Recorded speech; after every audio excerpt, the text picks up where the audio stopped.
Sous tes étoiles, je veux rester. Nesse capítulo 2 da Periferia de SP para o Mundo, eu vou te contar que uma professora de funk aprendeu conhecendo o Palácio de Versalhes, na França, a Torre Eiffel e o Arco do Triunfo. Fica comigo que eu vou te mostrar como foi essa experiência de intercâmbio cultural. Bom, gente, todo mundo já sabe que esses 3 lugares que eu comentei são lugares extremamente visitados por pessoas do mundo inteiro. Arco do Triunfo, Torre Eiffel e também o Palácio de Versalhes são símbolos muito importantes para a cultura francesa e que estão, né, no mundo inteiro. E principalmente eu visitei em julho, que é um mês extremamente de férias, é um mês que tem muitas pessoas, muitos turistas, mas teve uma diferença, né? Eu tive a gingadeira Marie, que me apresentou, né, a cultura dela, a nação dela, pelos olhos dela como francesa. Então isso faz toda a diferença quando você tá numa experiência como a que eu tive nesse intercâmbio cultural. Bom, vou responder algumas perguntas aqui de algumas pessoas que trouxeram enquanto eu tava viajando, que eu quero compartilhar com vocês. Susan, o que mais te chamou a atenção nesses 3 lugares além da beleza? Bom, vou falar especificamente sobre cada um, depois eu faço um resumo sobre os 3. O primeiro lugar que a Marie me levou foi o Palácio de Versalhes. O que mais me chamou a atenção, vocês podem até falar, foi o ouro, foram as obras, né? Foram os quadros gigantes e tudo mais. Também, mas eu vejo que o que mais me chamou a atenção é a forma como a cultura francesa e como as pessoas daquela época, né, os grandes nomes, reis e imperadores e tudo mais, escolheram preservar a forma como eles seriam retratados na história.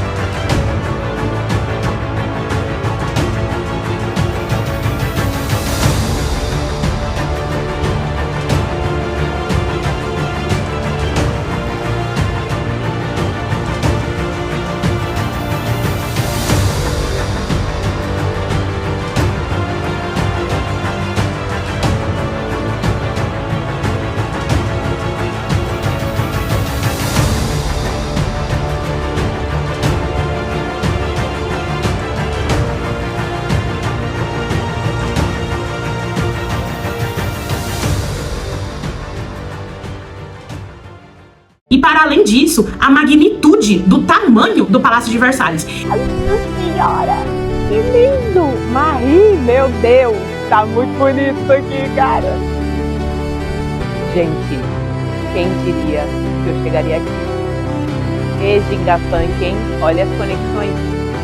Meu Deus, que lindo. Eu vou mostrar pra vocês aqui algumas imagens, mas gente, o celular não é capaz de capturar tudo o que os meus olhos viram. O celular, mesmo estando com um bom aparelho, ele não consegue captar o tamanho do que eu vi. O que mais me impressionou é isso, não só o tamanho, mas os detalhes. Os franceses, eles são muito atentos aos detalhes e eu gostei muito disso, porque veja bem, teve um momento dentro do Palácio de Versalhes que eu fui ver a parte externa. Havia um campo verde muito bonito na parte de baixo, e quando você olhava de cima, você tinha uma visão, uma perspectiva. Quando você descia na parte de baixo, a visão mudava completamente, já era completamente outro espaço. E eu gostei muito disso, porque isso me fez refletir muito sobre o funk. Às vezes a gente que tá dentro do movimento, a gente acaba dando muita ênfase pra algumas coisas.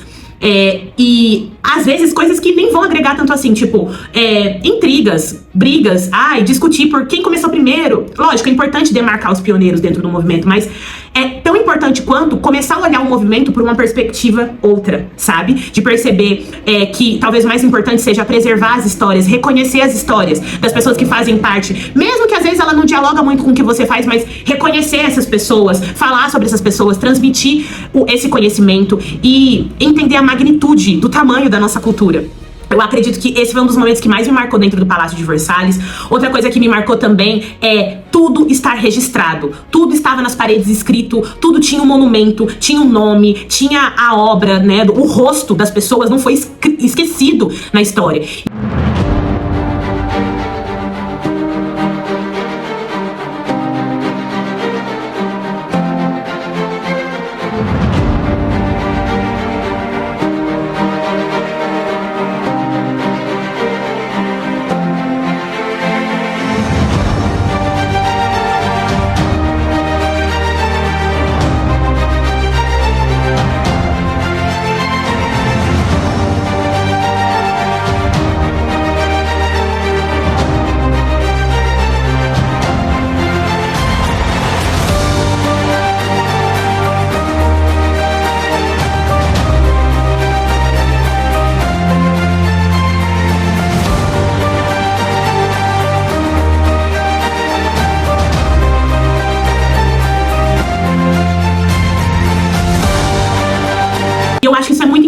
quando a gente pensa em preservar a cultura negra, preservar o funk, que é o rosto, as histórias, as datas, onde aconteceu, como aconteceu. Isso precisa ser registrado, precisa ser registrado pelas pessoas que fazem parte da cultura, porque são essas pessoas que vivem esse movimento. Acho que isso é uma responsabilidade de todos, né, que vivem.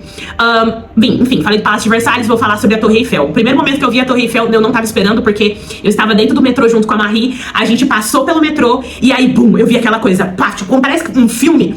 Eu falei, meu Deus, eu tomei um susto, porque quando você vê a Torre Eiffel nas imagens, vocês vão ver, gente, ela parece ser uma coisa pequenininha, mas quando você vê ela, eu vi do metrô no caso, gente, é uma coisa gigante, é enorme, enorme, e ela tem uma cor, uma tonalidade que eu não sei, parece que combina com o espaço, quando a luz bate, ela reluz. Então, eu senti que, poxa, como um símbolo, né, a importância de um símbolo, porque a gente, se for olhar pelo lado normal, é uma torre de metal, ponto. Só que a questão não é a torre de metal. A questão é a forma como ela foi construída, o local que ela foi construído e as histórias e narrativas que são contadas a partir da torre.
Tá aumentando por causa das antenas, sabe? Tipo, de telefone. Cuidado, amiga. Então eu fiquei pensando muito sobre a importância de ter monumentos, registros, que demarquem esse lugar pro funk também, sabe? Das histórias e da produção de conhecimento, da produção de narrativas que vão ter a partir daquele símbolo. Porque, afinal, é uma torre de metal. Mas a questão não é a torre de metal, não é isso que faz com que as pessoas vão lá. O que faz as pessoas irem lá é saber das histórias que foram contadas, dos vários pedidos de casamento, aniversário de 30 anos, enfim. As narrativas que são construídas e o fato daquilo ter virado um símbolo nacional. E o funk é um símbolo nacional da cultura brasileira. E eu vejo que é tão importante quanto a gente preservar isso, sabe?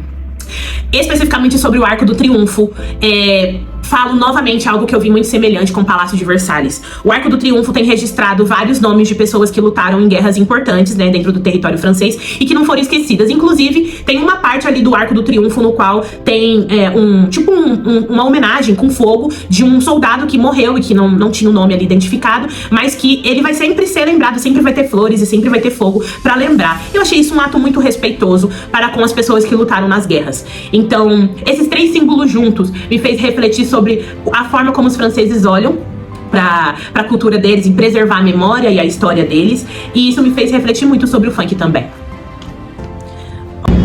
Então aqui habita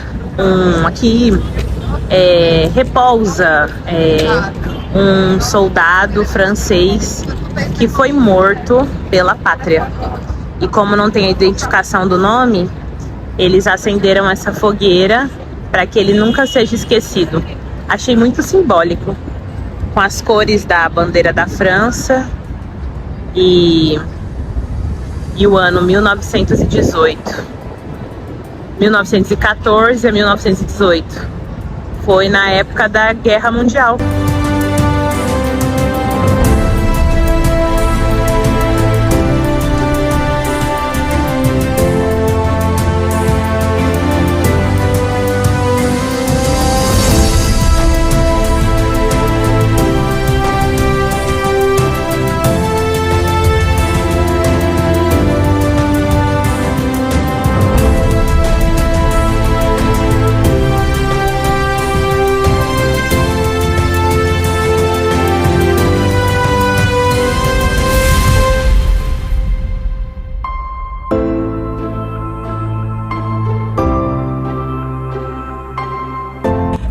E finalizando, conhecer a França, pra mim não diminuiu em nada. Foi um potencial pra entender a importância de preservar histórias, registrar acontecimentos e construir legado. Que independentemente de eu morrer, ou meus sucessores morrerem, ou as pessoas que estão no movimento funk hoje morrerem, que esse legado continue atravessando centenas de gerações e que ele não se perca no tempo. Foi o maior aprendizado que esses 3 monumentos me trouxeram. No capítulo 3 eu vou contar sobre como foi a imersão cultural mesmo, tá dentro de uma cultura nova, tá dentro desse lugar, e fica comigo que eu já te conto tudinho. Até o próximo.